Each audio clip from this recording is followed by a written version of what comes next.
The acrid smell of burnt oil hung heavy in the air, a metallic tang of defeat. 15 of the world's most acclaimed automotive engineers, flown in from across continents, stood grim-faced and baffled, their high-tech diagnostic tools lying inert beside a blood-red Ferrari LaFerrari. Its engine, a supposed symphony of Italian power, merely sputtered, a dying gasp that mocked their collective genius. Carter Thorne, the billionaire magnate, known for his ruthless deals and even more ruthless wit, surveyed the scene from the polished concrete of his private garage. A smirk, sharp as broken glass, played on his lips. "So this is the best money can buy?" he drawled, his voice echoing in the cavernous space.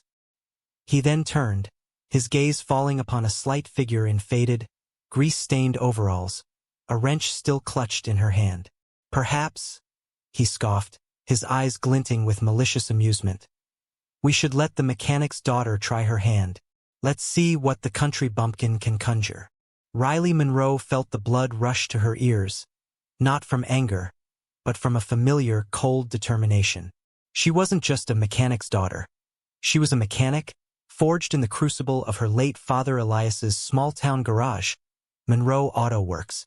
Every dent in her old toolbox, every worn grip on her wrenches, whispered tales of her father's hands, his patience, his unwavering belief that machines, like people, had stories to tell if only you bothered to listen. Elias had taught her to feel the engine's tremor, to hear the subtle discord in its hum, to understand its very breath. He had told her countless times, "Riley girl, a machine ain't just metal and wires. It's a living thing with a heartbeat. And sometimes, that heart just needs someone to understand its sorrow, not just scan its symptoms." His sudden passing, 2 years ago, had left a gaping hole in her life and a mountain of debt for her mother, Sandra, and herself. Keeping the garage open was not just a business. It was a sacred vow, a daily act of communion with his memory. She had faced skepticism, condescension, and outright dismissal from every salesman, every parts supplier, every new customer who saw a 17-year-old girl instead of a skilled technician. But never before had it been so public, so pointed, so utterly arrogant. The Ferrari, a magnificent beast of carbon fiber and Italian engineering, had arrived at Monroe Auto Works 2 days prior, not in a grand procession, but ignominiously strapped to a flatbed truck. Carter Thorne, a man whose wealth was only rivaled by his impatience, had initially demanded a full team of his own certified engineers to oversee the repair. He'd scoffed at the dusty, oil-stained concrete floor, the ancient lift, the smell of gasoline and sweat that permeated the air. "This dump?" he'd muttered, adjusting his $1,000 suit. "I was told there was a miracle worker here, not a museum of forgotten dreams." Sandra, ever the gentle soul, had tried to placate him, but Riley had stepped forward, her hands, rough and calloused, wiping grease on her faded jumpsuit. "We don't joke about engines here, Mr. Thorne," she'd said, her voice steady, despite the tremor in her stomach. Thorne had laughed, a short, dismissive bark. "This car," he'd announced, gesturing dramatically to the inert Ferrari, "has stumped 15 of the best minds money can buy. You think a high school girl with dirt on her face can solve what they could not?" Riley had met his gaze, her own eyes, the color of deep river water, unwavering. "I don't think," she'd replied, her voice barely above a whisper, yet it cut through the garage's hum. "I know." That "I know" had set the stage. Thorne, intrigued by her audacity, had upped the ante. He'd summoned his team, the very engineers who had failed, to witness her humiliation. He'd invited local journalists, tech bloggers, and even a few rival billionaires who enjoyed a good spectacle. The garage lot, usually quiet save for the occasional rumble of a pickup, was now a circus of hushed whispers, flashing cameras, and the expectant silence of a crowd waiting for a train wreck. Sandra had gripped Riley's arm, her eyes pleading. "You don't have to prove anything, baby." Not to him. But Riley had gently pulled away. "It's not about proving anything, Mama. It's about hearing what no one else listened to." She walked towards the Ferrari, ignoring the sea of faces, the flashing lights, the sneer on Thorne's face as he pulled out his phone, ready to record her inevitable failure. She reached out, her palm resting flat on the cool, still warm hood. She closed her eyes, shutting out the world, letting her senses expand beyond sight. She felt the faint vibration, the residual heat, the metallic echo of a machine that had been pushed to its breaking point. She didn't listen for a sound, but for a silence, a flat note in the symphony of the engine. She was searching for its pain, its frustration, the part that felt unheard. In her mind, the complex maze of the engine transformed into a living organism, its wires like veins, its pistons like muscles, its fuel system a digestive tract. She felt the stutter in the pistons like a skipped beat in a song, the imbalance in the airflow like a whisper out of rhythm. Her mind danced through the engineering like a composer with perfect pitch. Every part spoke, every sound had a reason, every bolt held meaning. The crowd watched, transfixed. The initial murmurs died down. Thorne's camera remained pointed, but his confident smirk had begun to waver. The silence was absolute, broken only by the distant hum of the town and the occasional click of a camera shutter. Riley stood there for what felt like an eternity, her hand a conduit, her mind a receiver. Then her eyes snapped open. There was a spark in them, a clarity that stunned those who saw it. Without a word, she moved. She didn't ask for assistance, didn't consult a manual, didn't even glance at Thorne's baffled engineers. She grabbed her father's old, rusty stool from the corner, dragged it beside the gleaming Ferrari, and with a practiced flick of her wrist, unlatched the hood. It swung open with a soft sigh, revealing the complex, intimidating heart of the beast. A collective gasp rippled through the onlookers. The Ferrari LaFerrari was not just a car. It was a marvel of modern engineering, a machine engineered with secrets, guarded by technology, designed to humble even seasoned professionals. Thorne's lead engineer, a man named Dr. Eris Thorne, no relation, but equally arrogant, stepped forward, his brow furrowed. "You haven't even run diagnostics, young lady. How can you possibly know where to begin?" Riley didn't look up. Her fingers, nimble and precise, were already moving, selecting a small, worn wrench from her father's toolbox. "I did," she replied calmly, her voice echoing slightly in the sudden quiet. The second it pulled into the lot, she leaned into the engine bay, her movements fluid and confident. She disconnected a sensor here, tightened a seemingly insignificant bolt there, adjusted a small, almost hidden valve that none of the elite engineers had even noticed, let alone considered. Her tools, old and well-loved, seemed almost anachronistic against the gleaming, futuristic components of the Ferrari. Dr. Thorne scoffed again. "You're just fiddling. This isn't a vintage pickup, child. This is a multi-million-dollar machine." Riley ignored him, her focus absolute. She found a hairline crack in a seemingly innocuous ignition coil, nestled deep beneath layers of insulation, a flaw so subtle it had evaded every high-tech scanner. She carefully replaced it with a new one, pulled from a small, dusty box she always kept in her toolbox, a generic part, yet perfectly functional. Then, she pulled out her father's ancient, battered diagnostic device, a relic that looked like it belonged in a museum compared to the sleek tablets Thorne's engineers used. She plugged it in, and with a few swift, intuitive presses, reprogrammed a timing sensor, a tiny calibration that would bring the entire system into harmony. The crowd shifted, a restless energy building. Some were recording, others whispering. "She's actually doing something," someone murmured. Carter Thorne's arrogance began to crack. His jaw tightened. He watched, fascinated despite himself, as this unassuming girl worked with a quiet intensity that bordered on reverence.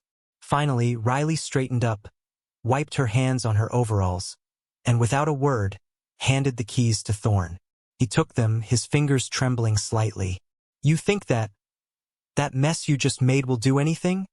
he scoffed, trying to regain his composure. "Start it," Riley said, her voice low and steady. The silence was heavy, pregnant with anticipation. Thorne rolled his eyes, a final show of disdain, then slid into the driver's seat. He inserted the key, took a deep breath, and turned it. The world held its breath. Then the Ferrari LaFerrari roared to life. Not just alive, but pure. A deep, resonant hum vibrated through the garage. A sound so smooth, so perfectly balanced, so impossibly powerful. It was like a beast awakened from a long, painful slumber. It purred with pride, a symphony of pistons and gears, a flawless mechanical heartbeat. Gasps erupted, a wave of stunned realization washing over the crowd. Phones were still recording, but no one spoke. Thorne stared at the dashboard, at the perfect readings lighting up, every gauge in the green, every sensor confirming what his own eyes and ears now told him. The beast that had defied technology, laughed at experts, and drained thousands of dollars in failed repairs now hummed like it had just rolled out of the Maranello factory. He stepped out of the car slowly, his face a mask of disbelief. The crowd waited for his reaction, expecting either rage or denial. But what came next shocked everyone. He clapped. A single, stunned clap, followed by another, then a smattering of applause that quickly grew into a thunderous ovation. He turned to Riley, studying her as if seeing her for the very first time. "What is your name?" he asked, his voice hoarse, devoid of its usual arrogance. "Riley Monroe," she answered, her voice steady, unwavering. He walked up to her, ignoring the cameras and whispers. "Where did you learn that? That wasn't guesswork. That was design-level understanding. Engineering at its purest." "My father taught me," she replied, her eyes, usually so calm, now holding a quiet fire. "He fixed machines like they were family. He taught me to listen." Thorne paused, a flicker of something akin to respect, or perhaps shame, crossing his face. "He must have been a genius." "He was," she said quietly, her voice tinged with the memory of loss. "But people like you never gave him a chance. Never saw past the grease and the overalls." The words hit harder than she intended. A raw truth laid bare. Thorne looked away, jaw clenched. For the first time, the billionaire who was used to being the smartest man in any room realized he had just been outclassed by a teenager with hand-me-down tools and grease-stained boots. At that same moment, a tech blogger, live-streaming the entire event, whispered into his phone. "She fixed it. The mechanic's daughter fixed a LaFerrari." Comments began pouring in. Thousands watching, then millions. Clips of Riley touching the hood, opening the engine, identifying problems no elite engineer had seen, went viral. Her name flooded social platforms. "Monroe girl outsmarts billionaire team. Team mechanic fixes $3 million Ferrari in under an hour." Journalists started calling. News vans were already rerouting. But Riley wasn't thinking about cameras or viral fame. She looked at the car one last time, her eyes calm, like a composer walking away from the stage after the final, perfect note. She turned to walk back toward the garage, towards the familiar comfort of her tools and the quiet hum of her mother's office. "Riley, wait," Thorne called, catching up to her. Her hands were still black with oil. "I want to offer you a position," he said, his voice urgent. "You shouldn't be wasting your talent here. Not on this." He gestured vaguely at the humble garage. "I'm not wasting it," she replied, her gaze firm. "I'm building it one engine at a time. One connection at a time. I'll pay you whatever you want. College, tools, travel. You can design machines for my companies. You could be the face of innovation, a pioneer in a new era of engineering." He was trying to buy her, to absorb her into his world, to claim her genius as his own. Riley paused, her eyes searching his. "You mocked me 10 minutes ago," she stated, her voice flat. "I did," Thorne admitted, a rare moment of humility. "And I was wrong. I'll admit that to anyone who asks." "Then do it," Riley challenged, her voice low. "Admit it publicly. To the cameras. To the world that just watched you try to diminish me." He nodded slowly. "I will." But Riley didn't need his apology or his public confession. She had already won something far bigger. Respect, earned with silence and skill, not with grand pronouncements. She turned away, a quiet dignity in her stride. What she didn't know was that a far more powerful figure had been watching from a distance, not just through a screen, but with an astute eye that recognized raw, untamed genius. The dust had barely settled in the parking lot before a long, black limousine, sleek and impossibly silent, pulled up to the curb. Its windows were tinted so dark they reflected the sky like obsidian mirrors. No one recognized the vehicle, but the energy shifted instantly, a palpable hum of anticipation. The door opened with a soft click, and out stepped a woman in a sharp white suit and dark sunglasses, flanked by two quiet, efficient assistants. Her heels clicked against the pavement with precision, each step radiating authority. Those who recognized her went silent, a collective intake of breath. Eleanor Vance, Chief Executive Officer of the Vanguard Automotive Innovation Group, a billionaire visionary, a legend in the world of engineering and design, renowned for her relentless pursuit of true innovation, not just corporate acquisition. And she had arrived unannounced. Riley was inside the garage, methodically wiping down her tools, the familiar scent of oil and metal a comfort. Sandra rushed in, breathless. "Baby, there's someone here. Important." Riley stepped outside just as Eleanor approached the garage entrance. Their eyes met, one pair polished by corporate boardrooms and strategic foresight, the other sharpened by years of grime and gears, by the quiet wisdom of understanding what others overlooked. Eleanor extended her hand. "You must be Riley Monroe." Riley looked down at her own oil-covered palm, wiped it on her jumpsuit, and shook Eleanor's hand without flinching. "I am. I watched everything," Eleanor said, her voice calm, yet carrying an undeniable weight.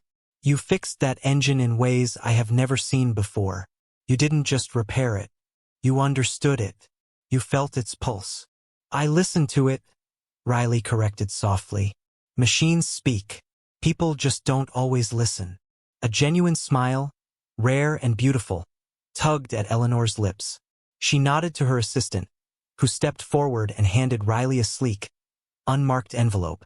Inside was an offer, an all-expenses-paid scholarship to the Vanguard Institute of Advanced Engineering, mentorship directly under Eleanor Vance herself, access to cutting-edge labs, patent resources, and the unprecedented opportunity to design and innovate alongside the world's most advanced engineers.